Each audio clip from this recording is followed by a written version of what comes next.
A casi 3 años de una pandemia que asoló el planeta, muchos países invirtieron grandes sumas de dinero en investigaciones para su cura, así como la compra de vacunas cada vez que estuvieron disponibles. Además, se ayudaron con subsidios ante un despido masivo de empleados y se apalancaron bancos y empresas para evitar su bancarrota. La humanidad vio cómo el planeta en su actividad comercial se detuvo por completo. Una de las naciones más afectadas fue Estados Unidos, porque su expresidente Donald Trump tomó las medidas necesarias de manera tardía. Del lado de los demócratas, dichas ayudas no pararon de darse con apoyo del Congreso, con el problema que las cuentas bancarias en ese país ahora no cuadran. ¿Pero de quién es la culpa? Los detalles a continuación.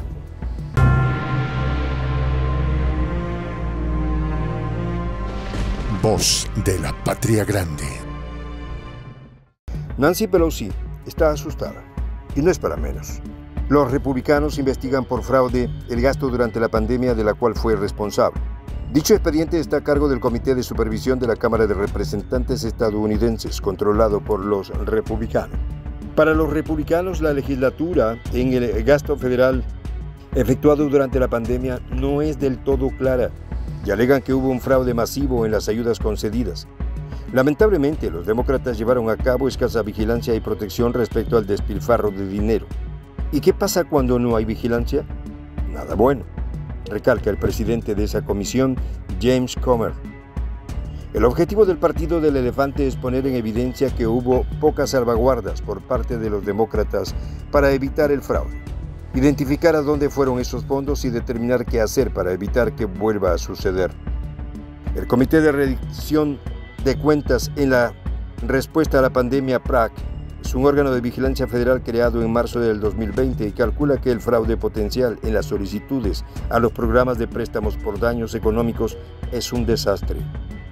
El dinero que falta con cheques de pago se eleva a $5.400 millones durante la pandemia. No puedo descartar que el fraude pueda ser solo de decenas de miles de millones, sino tal vez, como algunos han estimado, de más de 100.000 millones, señala el presidente del PRAC, Michael Horowitz. Este ya fue llamado a declarar junto al auditor general de la Oficina de Rendición de Cuentas del Gobierno, Janie Dodaro, y el subdirector de la Oficina de Investigaciones del Servicio Secreto, David Smith.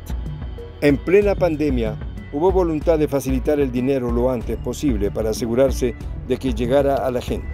Pero hay señales de que efectivamente hubo fraude, aunque por ahora es imposible determinar su alcance. En todo caso, las agencias encargadas de hacer llegar las ayudas tuvieron que haber estado mucho más preparadas para prevenir el fraude. La urgencia en la entrega de fondos complicó la transparencia y la rendición de cuentas requerida por la legislación estadounidense. A menos que haya cambios, ese país no estará mejor preparado en un futuro de cara a futuras emergencias, porque la pandemia no es la única catástrofe. Hace un par de años, durante la administración de Barack Obama, el huracán Katrina acabó con parte del sur estadounidense. Ahora, los legisladores tienen que establecer soluciones para que la próxima vez que se aprueben fondos de emergencia se hagan de forma que lleguen a quienes lo necesitan y no se permita que ese tipo de actividad fraudulenta invada los programas sociales. Washington se percibe a sí misma como una de las democracias más estables del mundo, pero eso no lo exonera de que caiga en la tentación de robar nada más y nada menos que más de $5.000 millones. Más de 1.000 personas se han declarado culpables en Estados Unidos o han sido condenadas por cargos federales de fraude en los programas de ayuda por la COVID-19. Más de 600 personas y entidades afrontan cargos similares. El Departamento de Trabajo abre 100 nuevos casos de fraude a la semana, según el Comité de Supervisión, quienes llevarán a cabo muchas más de estas audiencias sobre este tema importante de cara a las elecciones presidenciales del 2024. Le debemos al pueblo estadounidense llegar al fondo del mayor robo de dólares de los contribuyentes estadounidenses en la historia, concluye Michael Horowitz. Pero este no es el único pecado de los demócratas de la Cámara Baja. La presidenta de la Cámara de Representantes, Nancy Pelosi, quien se apartó oficialmente del liderazgo días atrás, tras 2 décadas dirigiendo la agenda política de los demócratas de la Cámara Baja, deja una enorme deuda federal acumulada desde que ascendió al liderazgo en Washington. Cuando Pelosi se convirtió en líder de la minoría en el 2003, la deuda nacional ascendía a 6,2 billones de dólares. Cuando asumió la presidencia, la deuda nacional ascendía a 31,5 billones de dólares. En otras palabras, cerca del 80% de la deuda acumulada en toda la historia de ese país se acumuló desde que Pelosi ascendió a un puesto de liderazgo en el Congreso. La lista de los culpables es larga e incluye a miembros de los dos principales partidos políticos, pero por ahora van por la cabeza de Pelosi. Es difícil encontrar un solo político de cualquier partido que tenga más responsabilidad que ella. Durante años, Pelosi defendió las normas de pago por uso o pago progresivo en la Cámara de Representantes, aparentemente diseñadas para evitar nuevos gastos deficitarios, y sin embargo el gobierno estadounidense acumuló una cantidad de gasto deficitario sin precedentes bajo su mandato. El proceso se vio favorecido por la negativa de Pelosi a permitir enmiendas en el hemiciclo y por su adopción de enormes proyectos de ley ómnibus que los congresistas no tuvieron tiempo de revisar. Ningún otro portavoz, presidente o líder de la mayoría del Senado puede siquiera acercarse a su indudable historial de gasto deficitario, afirma el representante del Kentucky Thomas Massie.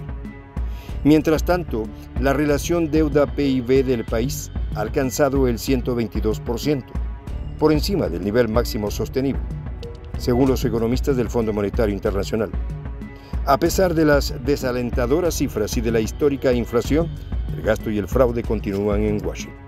Los demócratas no tienen un plan serio para pagar y esto no parece preocuparles. Parecen contentos con pasar la factura a las generaciones futuras. Aunque los estadounidenses no vean los costes de estas políticas, existen. El gobierno gasta actualmente $400.000 millones al año solo para financiar los intereses de su deuda. Se espera que esos costes alcancen los 1,2 billones de dólares anuales en el 2032. Dentro de 10 años, el gobierno federal gastará más en intereses de lo que ha gastado históricamente. Afortunadamente para Pelosi, el problema ya no es suyo. Está cabalgando hacia la puesta del sol como una mujer muy rica y no es de extrañar que los gastos por la pandemia que implementó Pelosi parece que no dejan satisfechos a los republicanos, quienes abrirán una investigación. Por último, no hay que dejar pasar que Pelosi casi desató una guerra a escala planetaria, una vez que se atrevió a volar a la isla de Formosa, una de las líneas rojas que Pekín siempre les recuerda a sus adversarios. Es cuestión de tiempo para que caiga su cabeza. Soy el J, Juan José del Castillo, director del canal Prensa Alternativa. Si quieres ser parte de la comunidad de la Patria Grande, suscríbete a nuestro canal. Si es que quieres que te lleguen las notificaciones cada vez que subimos un video, activa la campanita. Si quieres apoyar a nuestro canal económicamente, puedes hacerlo a través de PayPal. El enlace está en la descripción del video. A nombre del equipo de Prensa Alternativa, me despido con esta expresión en el quechua milenario, Tupananchis Kama, cuya traducción es hasta volvernos a encontrar.